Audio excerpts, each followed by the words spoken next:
it was to the point that I couldn't function. I couldn't get up. And my husband's like, something's wrong. And I'm thinking, oh, it's just my depression. Oh, it's just this. Oh, it's just that. I'll be fine. And he's like, no, something's really wrong. Rhonda, how did you find Carnivore? That's actually a long story. I had health issues. I had mental health issues in my teens. And when I was 19, my mom started, she was a registered nurse until my father was killed when I was very little. So she was a registered nurse and she had retired, but she was researching nutrition.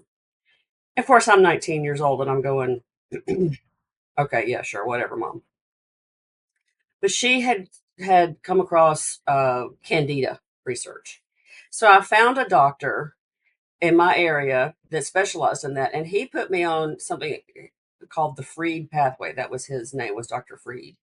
And he put me on the Freed pathway, but he didn't tell me a lot about it. He just said 40 carbs a day, that's it, no more. Eat a lot of meat. Well, he didn't tell me anything about um, fat or any of that stuff. I didn't know anything about that, but I went on it and I lost 30 pounds like within 30 days. I mean, I just dropped, and it was like, great, this is great. But I was still eating popcorn. I was still eating a lot of, like some breads, and I was measuring, and it just wasn't sustainable. I was in my teens. I was in college, so I came back off of it. Of course, immediately gained weight again, and did it again, but wasn't as, I lost weight again, but I just couldn't stay on it because I didn't know. I thought I still had to have some carbs. So fast forward several years later, a friend of mine has Crohn's disease, and they put him on a carnivore diet, and I'm like, you can't do that. It's going to kill you. And he's like, no, I'm getting better. And I thought, okay, well, maybe for him. Well, fast forward further, I started researching iodine, and I realized that iodine's very important. And I knew that the Japanese people eat a lot of seaweed and stuff like that. And I had worked for a Japanese restaurant for a while, and they were feeding me a lot of the Japanese, seaweed and stuff. And I realized that I felt better when I consumed more iodine. So I started researching iodine and did a search and found Dr. Berry because he had the one iodine video. And then he started talking about carnivore and how there are no necessary carbohydrates. And I'm like, really? You don't have to have all the fiber that, and I have IBS that tears me up. And so I started slowly trying to incorporate it. Um, but I wasn't able to do it right away because I'm a guardian of two, I have my great niece and my great nephew, and they are both autistic. And so I was working for a mental health facility, and I resigned and moved closer to where my mother was because my mother had them and she's their great grandmother. I'm their great aunt. Um, so of course, trying to work with having two autistic children. Uh, one's type 1 diabetic, and the other one he's very special needs. Um, so trying to take care of them and be on a carnivore diet, it was difficult. So fast forward again, we move into I had because I was in my mom's house for a little while trying to take care of the children. Well, then we moved into our own place, and I thought, okay, well, I'll get my nephew an emotional support dog. And he was an older dog. He was a dog that my sister had had that my nephew loved, and so I brought him into the home. Didn't realize because my sister lives out in the country. Didn't realize that the dog had ticks, and I got bitten by a tick and didn't realize we never found the tick, but I started getting very ill. And it was to the point that I couldn't function. I couldn't get up. And my husband's like, something's wrong. And I'm thinking, oh, it's just my depression. Oh, it's just this. Oh, it's just that. I'll be fine. And he's like, no, something's really wrong. So I couldn't even go to the doctor. I had a doctor's appointment, but it was the height of COVID. So I called and I said, "Is there any way we can do this telehealth?" And they're like, "Yeah, sure." So I get on the phone with the doctor, and she's like, "Well, What's your symptoms? Has this happened? Has this happened? Has this happened? And I'm like, well, she says, well, were you bit by a tick? I said, I haven't seen a tick, but I got a new dog. So she sent me to the hospital and she's like, as soon as you're able, go to the hospital. So I went to the hospital and they drew approximately 21 vials of blood. And my liver enzymes were like sky high. And of course, my B12 was off. And, I had other things that were happening. But the last one that came in was Rocky Mountain spotted fever, and I was positive for that. So it took them several months to diagnose it. So, of course, I've kind of gotten off your question of how I found carnivore, but during that period of time, I was just surviving. And so I went through the 21 days of doxycycline twice a day, which is horrible on your stomach. It's horrible for, I mean, it's just my poor husband, he'd come in and you have to sit up and you have to eat something and you have to take the pill and you have to stay sitting up for 30 minutes before you can lay back down because it'll burn your stomach. So I was going through that. And so I finally, and through all of that, I was eating whatever I could hold down. Because when you first have that, when you first diagnosed with it, your body kind of, there's all kinds of things that happen and your body, you just don't want to eat.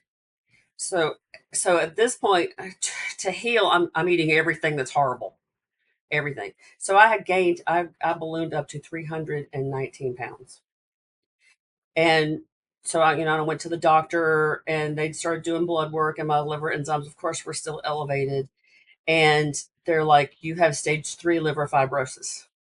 You've got to stop. You've got to be careful what you eat, but be sure that you eat whole grains, no saturated fat, so all this stuff. And I'm like, well, that's not what Dr. Berry says. I love Dr. Berry. He saved my life. I love Dr. Berry. So finally, and this was 2 years ago. So finally, I'm to a point where I'm starting to get where I'm like, okay, I've got to do better. So I binge watched the reversed the season, the carnivore season. I binge watched that, and this was right before Christmas in 20 last year, this last Christmas. So I'm watching this, and I'm like, okay, I've got to do this. I've got to do this. I've got to do this.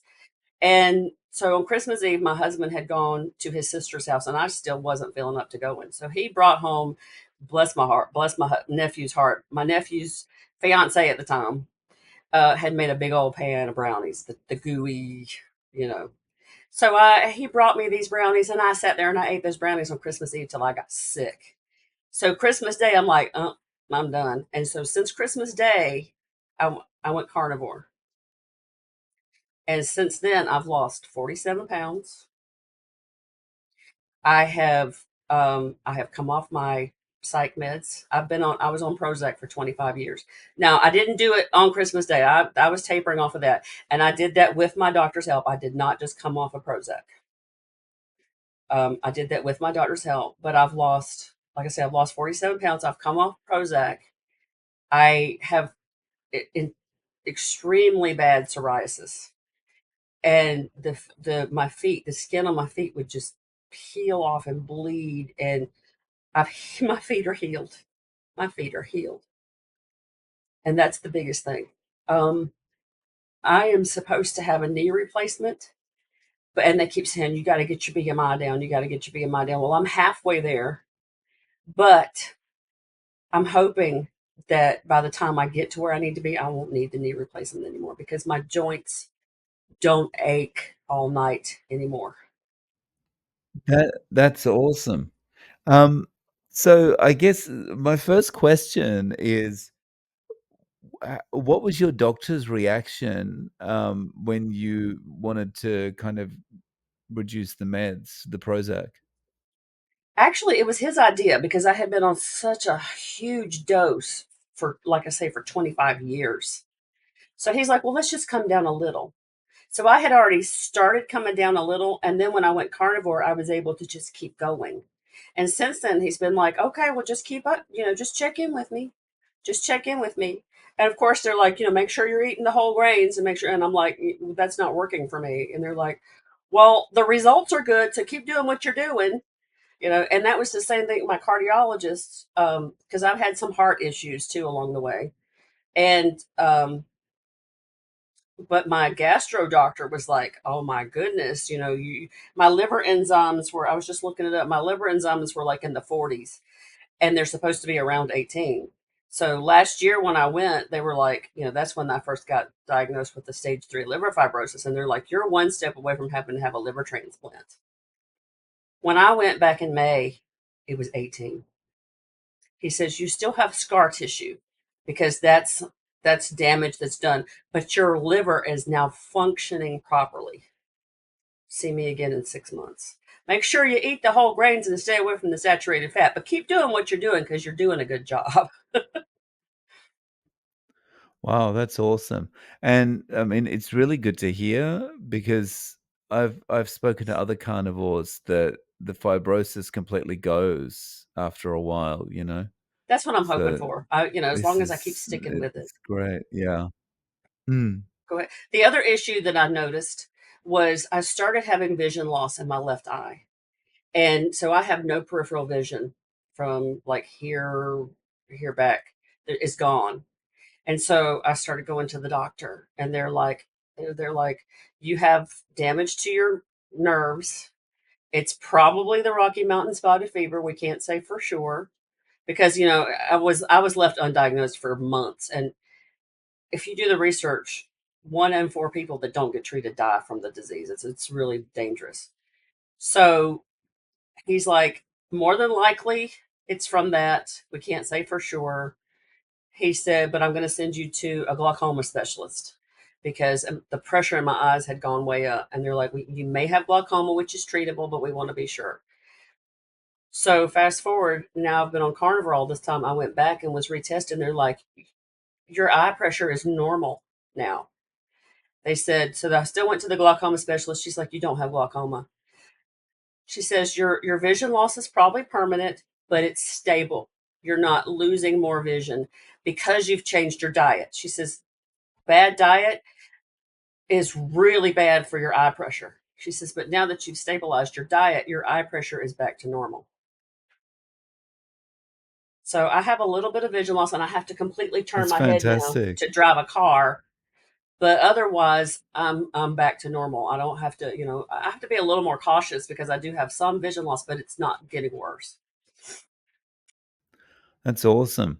And regarding the psoriasis, that's gone now, but the psoriasis that you had on your feet, was that like something that caused pain? It did. It caused itching and pain, and I was having to change my sheets often because the skin would just flake off. I don't know if you're familiar with psoriasis, but it and my feet were bloody. I mean, I have bandages because I was having to buy bandages in bulk from Amazon to wrap my feet and then wrap the stuff around it to keep my shoes from, being all bloody. It was awful. And they're healed up now. I don't have any of that now. And if I cheat, um, then I'm going to have a breakthrough and it's going to open back up. And I was biopsied. It is definitely psoriasis because I suffered for a long time thinking, I don't know what this is. And was tortured by one doctor who took a scalpel and was like shaving the rough spots off my feet and made it worse. And I'm like, this is horrible. And so finally went to a dermatologist. She's like, no, that will make it worse. Don't do that. Um, and so I took Otezla for years, and it worked a little bit for a little while, but then it stopped working. But when I went carnivore, I'm off of that too. I don't take. In fact, I'm off my psych meds. I'm off my asthma meds. I'm off the Otezla. I'm trying to think. I have albuterol for my asthma when needed, and I have not had to use it. If it rains, like it's raining now, if it rains and there's a lot of mold, I'll have to do my daily inhaled steroid. And this is all with doctor's permission. I'm not just not doing my meds. But and he's like, if you don't need it, don't take it every day. So when it gets real moldy out or wet or whatever, I'll have to take it like for a couple of days and then I'm fine. I still occasionally have a little breakthrough heartburn, but as I'm healing, that's getting better. And were you, I mean, that's awesome that you've healed so much. Were you diagnosed as pre-diabetic or diabetic at any stage? Um, no, my A1C, the highest it ever got was 5.8. So I don't know how I escaped that because my both my grandmothers were diabetic. My aunt is diabetic. Most of my family are diabetic. I've got, as I said, my great niece is type 1, and I have an uncle and a cousin that are both type 1 later in life. So I got really lucky with that. But I kind of, several years ago, I had kind of pulled away from the sugar a little bit more, but was still eating like some of the breads and like sweet potatoes and stuff like that. But now that I'm completely off of all that, it's my blood work is getting so much better. Yeah. So, how soon after you had the day with the brownies, Mhm. and then you started carnivore. How soon after you started carnivore did you go, I'm feeling better. This is working. Something's working." Within a week, I had more mental clarity. Dr. Berry keeps saying, give me 90 days, but a lot of people were like, 30 days, 30 days. Well, after 30 days, I wasn't seeing a whole lot. But at the 60-day mark, that's when my feet were, I mean, because I was still kind of bandaging my feet a little bit at 30 days. And then between 30 and 60 days, I realized one day the flaking had stopped and I had fresh new baby skin on my feet. It was like it was scar tissue, but it was intact and it wasn't itching. I wasn't having to, scrape. It was yeah, within 60 days. And I have to keep telling myself because some days I'm like, I want to be better. I want to be better. And so, I have to tell myself it took me 55. I'm 55. It took me 55 years to get here. And it's not going to heal overnight. And the worst advice I ever got, because I was thinking about this, I was like, what really started all this? When I was 14, I guess, I've had headaches since I was 8 years old. I mean, just debilitating headaches. I've had 3 sinus surgeries. I've been to allergy specialists, and the doctor that I went to when I was 14 said, "You're allergic to milk, chocolate, and peanuts and onions. Stay away from them." He's like, "Don't even eat butter. Eat corn oil." So I completely cut good fats out of my life. And after that, that's when I started having to go on the Prozac. My life was that's when my skin issues started, my digestive issues started. So once I realized, hey, I need to be eating the butter, things are starting to get better. And now, like I say, I'm completely off the Prozac after at least 25 years. Yeah, awesome. So day to day, how are you eating? You know, I pretty much only eat one meal a day now because that's how I'm hungry. When I'm hungry, I eat. Um, I watch Butcher Wizard. Shout out to Butcher Wizard. He teaches you how to go to, like, we have a Sam's Club close by because we're kind of rural. I'm in rural Georgia. And so we go once a month, we go to the local Sam's Club, and my husband gets a chuck roll and 2 pork loins. And we bring it home, and I bought the butcher, the breaking knife. I bought that from him, which was a really good investment. And so I cut up the meat and I freeze it. We have a deep freezer, and I freeze my meat. And so I eat. Sometimes I'll pull out a roast. Like if I know I'm going to be busy, I'll just put on a roast, and so I'll eat on the roast for like the next day. And I do the Denver steaks and the chuck eye steaks, and I have those all month, and I just pull those out and cook them when I need them. And the good thing too is that my sister, living in more rural than I am, she has chickens, and so I have free range eggs. I have as many free range eggs as I want. So um, I eat, and I love bacon too.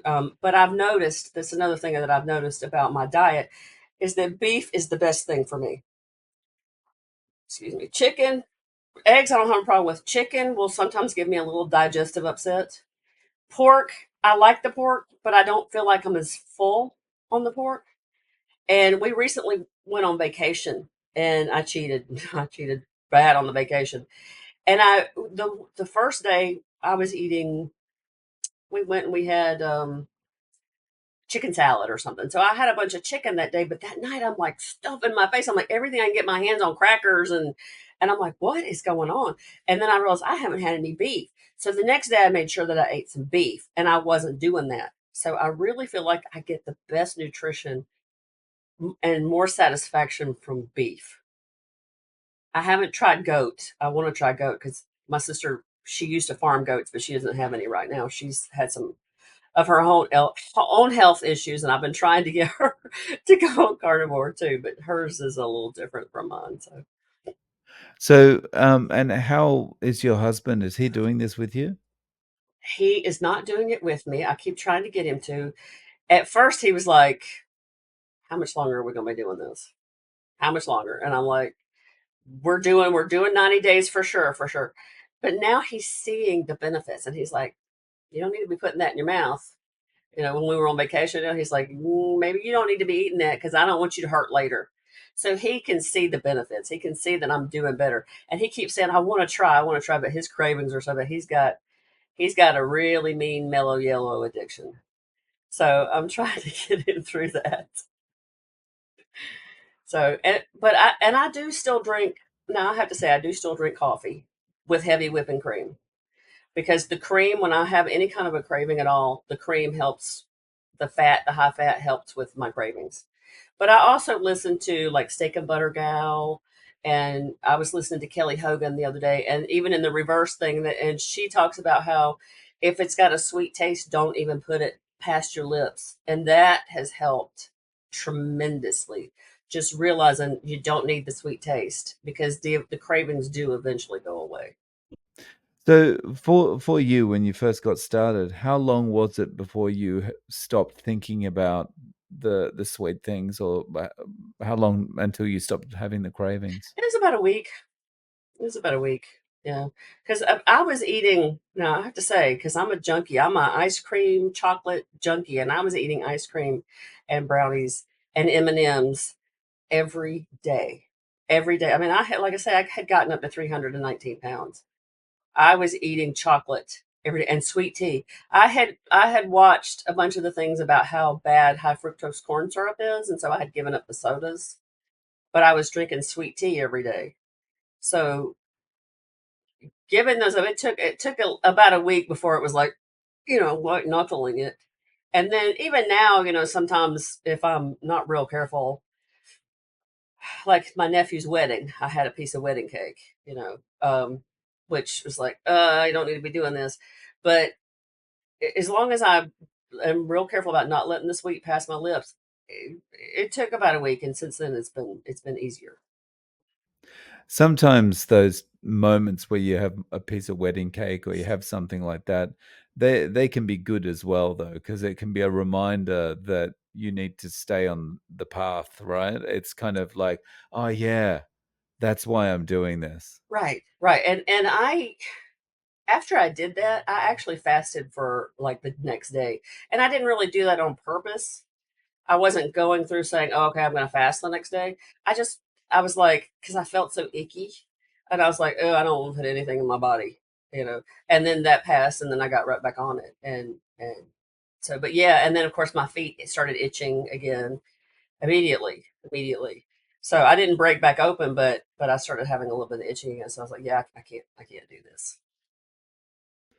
So, long term, what is your goal? Like, do you have any goals for weight loss or any other kind of healing? Well, I'm continuing. I'm hoping to continue the weight loss. I've kind of plateaued now, but I'm seeing other changes. I'm dropping inches. I've lost 10 inches on my waist.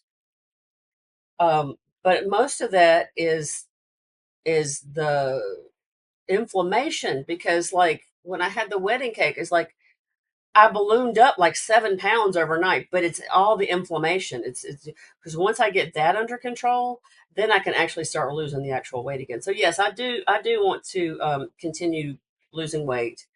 I want to continue healing my liver, obviously, and my knee. And when I was at the eye doctor the other day, she says, "You got little baby cataracts." I said, "Well, I've changed my diet. I'm hoping to reverse that." She says, "Oh, you can't reverse that. That's irreversible." And I'm like, okay. She goes, but you can make it not happen worse. I'm like, okay. But, I've heard stories of people that, you don't glycate your body, things can slowly start to heal. So I don't know. I'm hoping, I'm waiting to see. I'm waiting to see if that's going to happen for me. Yeah, and definitely with your knee. you would it would be, really, I it seems to me that, yeah, if things continue to get better and better and better, then, yeah, the knee surgery might not be necessary. That's what I'm hoping. That's what I'm hoping. Oh, and the other thing is, I was watching your Mm, video a little while yeah, ago about the sunburn. When we went on vacation, because I used to burn real bad. Now, when I was little, I never burned ever. I didn't burn. We went to Hawaii when I was 6 years old, and I got my first sunburn right. across my nose. But as I've gotten older, I burn like a lobster. Well, over the summer, we went on vacation, and I went to the pool with my niece and nephew, and my nephew cooked like a lobster, and I was out there all day, and I got a little bit red, no burn, no burn, because I've got the healthy fats in my body again. Nice. Um, so Rhonda, if you were giving someone advice, if one of your family members, or a friend said, "Look, you're doing so well. You've lost a lot of weight. You seem healthier. I want to give carnivore a try." What advice would you give them? My advice, in fact, I do talk to relatives. um, Eat as much as you want, but eat healthy. So eat the meat, eat the beef, eat the pork, the eggs, even chicken. You know, just because chicken doesn't agree with me doesn't mean it's not going to agree with you. And because that's the main thing is that I did Weight Watchers for years. In college, I did Weight Watchers, and I lost a bunch of weight, but I was starving. And the main thing is that eat until you're full, because otherwise you're going to fail. But just eat the healthy things, and don't pull the skin off the chicken. Fry the skin with the healthy. I fry everything in bacon grease now because I save all my bacon grease. In fact, I made because my niece wanted French fries the other day, and I don't eat French fries, but she's 15, so I let her eat French fries, and I fried it in bacon grease. And my husband comes in, and he's like, "It smells like bacon in here." I'm like, "Yeah, I cooked it in bacon grease," and he's like, "Oh, it's delicious." So, saving the bacon grease and using the lard and the tallow helps so much. And it saves you money too if you can, reuse like the that kind of stuff. So you just filter it real good, make sure you don't have any bits in it. Nice. So you said you've talked to relatives about this. So what kind of feedback do you get? My mom's trying it, and my mom has skin issues worse than mine. She started with it. She's doing pretty well. Of course, she's got my stepdad has dementia. He's got Parkinson's and dementia, so she's his caretaker. So when she can, she does it, and she's seeing a lot of benefits. My mom's second to youngest sister is also doing it, and she's lost quite a bit of weight. The youngest, she's like, no, no, no, I got to have my vegetables. I'm like, well, everybody's different. And if you need some vegetables, eat some vegetables. Just make it the healthy vegetables, and be careful with it. So, she's thinking about it. Of course, a lot of my relatives are like, "Oh no, I couldn't do that," and I wasn't there. It took a couple of really major health scares to get me to where I'm at. And when they're not ready, you just hopefully them seeing the progress that I'm making, it's going to help. So, Rhonda, do you have a way of reaching out to you if people want to get in contact, like social media or anything like that? I'm working on a channel that I haven't actually started yet. I do have my email. It's girliedog@gmail.com. It's GIRLIEDAWG. I'm a Southern girl. I went to UGA, so dog um, at gmail.com. So yeah, that's it. And I'm working on a channel called What's Up News, but I haven't actually gotten any videos on that. But I'm just gonna kind of do current events. Cool. Well, I'll link to your email below. Thank you so much for coming on and sharing your story, Rhonda. Really Thank you for appreciate having your me. time. Thank you.